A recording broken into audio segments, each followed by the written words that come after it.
Hi കൂട്ടുകാരെ, കുറേ നാളായില്ലേ നമ്മൾ മുഖത്ത് എന്തെങ്കിലുമൊക്കെ ചെയ്തിട്ടല്ലേ. അപ്പം ഇന്ന് ഞാൻ മുഖം ഒന്ന് മിനുക്കാൻ വന്നതാണ് കേട്ടോ. അപ്പം നിങ്ങൾക്കും കാണാം. അമ്പിയാപ്പിള്ളയുടെ ഒരു ഫേഷ്യൽ കണ്ടായിരുന്നു. അമ്പിയാപ്പിള്ള പറഞ്ഞു തന്നൊരു ഫേഷ്യൽ. അപ്പം അത് ഒന്ന് ചെയ്ത് നോക്കാം. ഇതുപോലൊരു മുട്ട എടുക്കാം. മുട്ടയുടെ വെള്ള മാത്രം എടുത്താൽ മതി കേട്ടോ.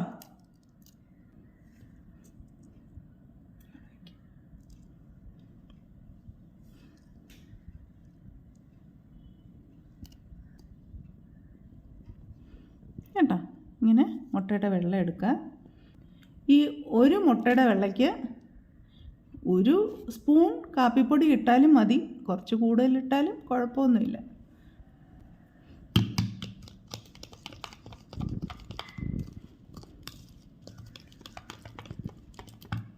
എന്നിട്ട് ഇതുപോലെ നല്ലതായിട്ട് അടിച്ചെടുക്കുക, കലക്കിയെടുക്കുക. അടിക്കുകയല്ല, കലക്കിയെടുക്കുക.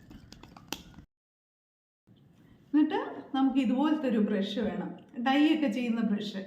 പക്ഷേ ഇത് പുതിയതാണെങ്കിൽ മറ്റേ ഡൈയുടെ ബ്രഷ് വെച്ച് മൂത്ത് തയ്ക്കുന്ന കൊള്ളത്തില്ല. അതുകൊണ്ട് ഇതുപോലെ ഒരു ബ്രഷ് എടുക്കുക. എന്നിട്ട് ഈ മുടിയൊക്കെ നമുക്കൊന്ന് പുറകിലോട്ടൊന്ന് കെട്ടാം. പിന്നെ മാലയും കമ്മലൊക്കെ ഒന്ന് മാറ്റാം. മൂക്കുത്തിയുള്ളവർ മൂക്കുത്തിയും കൂടെ ഒന്ന് മാറ്റാം. ഒരു തോർത്തെടുക്കാം, വെള്ള തോർത്തെടുക്കണ്ട കേട്ടോ. ഇതുപോലൊരു എന്തെങ്കിലും തുണിയായാലും മതി കേട്ടോ. ഇത്രയെല്ലാം അടുപ്പിച്ചിട്ട് വേണം നമുക്ക് ഫേഷ്യൽ ചെയ്യാൻ തുടങ്ങാൻ. എന്നിട്ട് ആദ്യം നമുക്കിടാം. ഒരു കണ്ണാടി വെച്ചിട്ടുണ്ട് കേട്ടോ, അല്ലെങ്കിൽ എനിക്ക് കാണത്തില്ലല്ലോ. മുഖത്തിടുമ്പം പ്രത്യേകം ശ്രദ്ധിക്കുക, കഴുത്തിനും കൂടെ ഇടണേ. ഇതൊക്കെ ചെയ്യാൻ അറിയുന്നവർ പറയും ഇങ്ങനെയല്ല ചെയ്യേണ്ടേ എന്നൊക്കെ അവിടെ ഇരുന്ന് പറയുന്നുണ്ടായിരിക്കും അല്ലേ.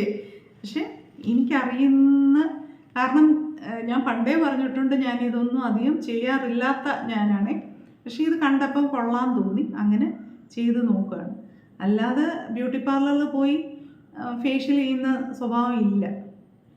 അത് വല്ല കല്യാണങ്ങളോ ഒക്കെ വരുമ്പോഴത്തേക്ക് മാത്രം പോകുന്നൊരു സ്ഥലമാണ്. അച്ഛൻ ഇങ്ങോട്ട് വരുന്നില്ല, അവിടെ ഇരുന്നുകൊണ്ട് ആക്ഷൻ കാണിക്കുന്നേ ഉള്ളേ. ആണ് മോളൂരെത്തിയ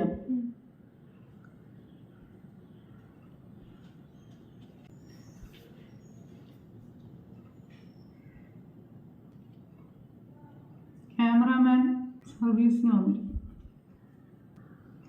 അച്ചു ഒന്ന് എക്സ്ട്രാ ഇരിക്കുന്ന ടിഷ്യൂ പേപ്പറെല്ലാം വെട്ടിക്കളയുവാണ്. പിന്നെ എൻ്റെ കണ്ണൊന്നും കണ്ടുകൂടല്ലോ, അതിന് ചുറ്റിനുള്ളതെല്ലാം വെട്ടിത്തരുവാണേ. ഇനി വേണ്ടുന്നത് ഇതിൻ്റെ പുറത്തൂടെ ഒരു പ്രാവശ്യം കൂടെ ഇതൊന്ന് തേച്ച് വിടാം. എന്തിനാന്ന് പറയുമ്പം ആ പേപ്പറൊക്കെ ഒന്ന് സ്റ്റിഫാവും. അതുമല്ല, ഒറ്റ ലെയർ ആകുമ്പോഴത്തേക്ക് പെട്ടെന്ന് ഉണങ്ങി അങ്ങ് പോവും. ഇതാകുമ്പം ഒരു 40-45 മിനിറ്റൊക്കെ ഈർപ്പം നിൽക്കും, എന്നിട്ടേ ഉണങ്ങത്തുള്ളൂ. അപ്പം അത്രയും നേരം കിട്ടാനും, പിന്നെ ഇതൊരു മാസ്ക് പോലെ തന്നെ പറഞ്ഞു വരാനും ഒക്കെ ആയിട്ട് നമുക്ക് ഇതിൻ്റെ പുറത്ത് ഒരു പ്രാവശ്യം കൂടെ ഇതേപോലെ തേക്കാം.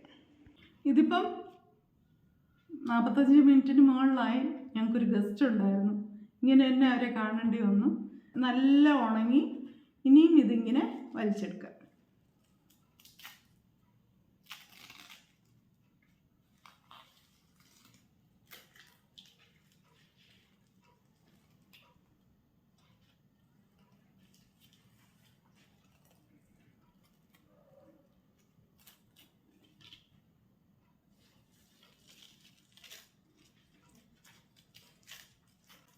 പലർക്കും സംശയം കാണും, മുട്ടയുടെ സ്മെല്ലൊക്കെ അടിക്കത്തില്ലേന്ന്. ഇല്ല കേട്ടോ, ആ കാപ്പിപ്പൊടിയൊക്കെ ഉള്ളത് കൊണ്ട് മുട്ടയുണ്ടെന്ന് പോലും നമ്മൾ അറിയാറില്ല.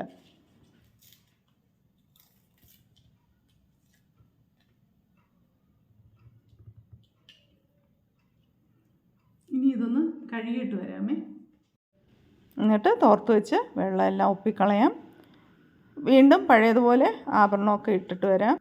എനിക്ക് നല്ല ഫ്രഷായിട്ടുള്ളൊരു ഫീൽ വരുന്നുണ്ട് കേട്ടോ. നല്ല സോഫ്റ്റ് സ്കിന്നായിട്ട് നിങ്ങൾക്ക് എന്തോ തോന്നുന്നൊന്ന് കമൻറ്റ് ചെയ്യണേ. താങ്ക്